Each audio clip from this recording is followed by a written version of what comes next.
Congressman Steve Womack.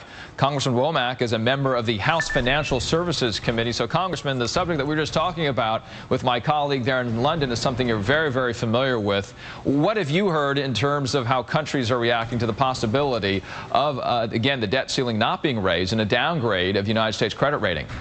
Well, let me make a very, very quick correction to what you just said. I don't serve on the Financial Services Committee.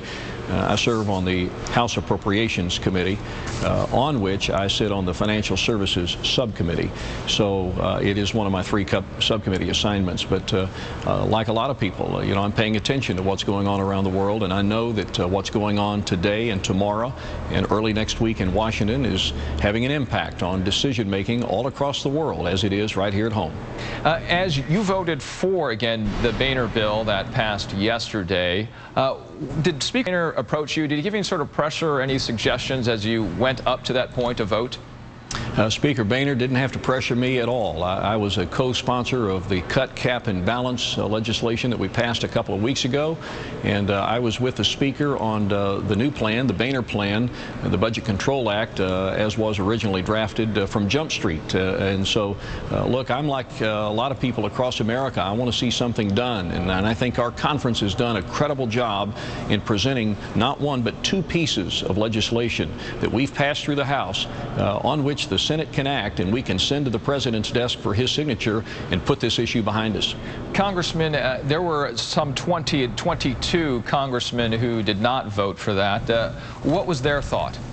Well, I have a great deal of respect for all of my colleagues, whether they're for the legislation or not, and a good many of the 22 that voted against it are very, very good personal friends of mine, and I know, as I said, I have a lot of respect for their opinions, but at the end of the day, I'm concerned about running this entire process all the way up to the last moment and the ripple effect it has around the globe, not to mention what it does right here at home. I think a lot of it was the influence of people back at home, great supporters of these particular individuals who got here on the strength of some very strong conservative votes back at home and have made some pledges that there are certain things they'll do, certain things they won't do, and they're following through on promises that they made during their campaign, and I can't argue with that.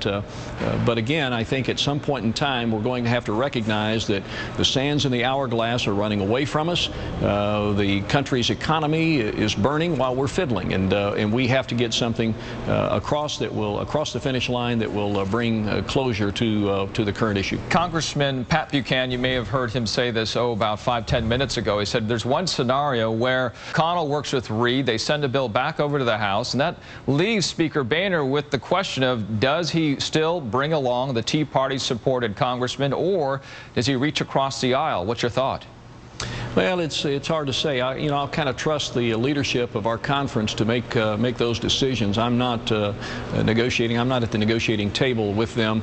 But look, I think the Speaker has done a fantastic job of helping guide our conference, sometimes as divided as it may be, through this whitewater. He still has some work to do, and I'm sure he's going to be counting on his conference to support him.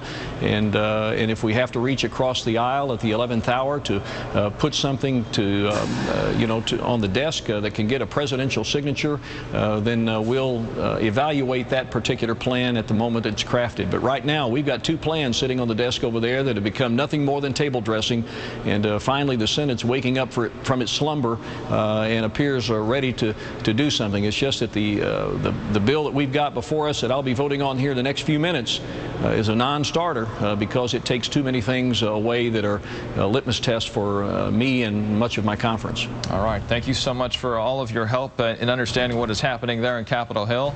I appreciate your time. Congressman Womack, the latest live from the Capitol, as the Congressman was alluding to, in just minutes.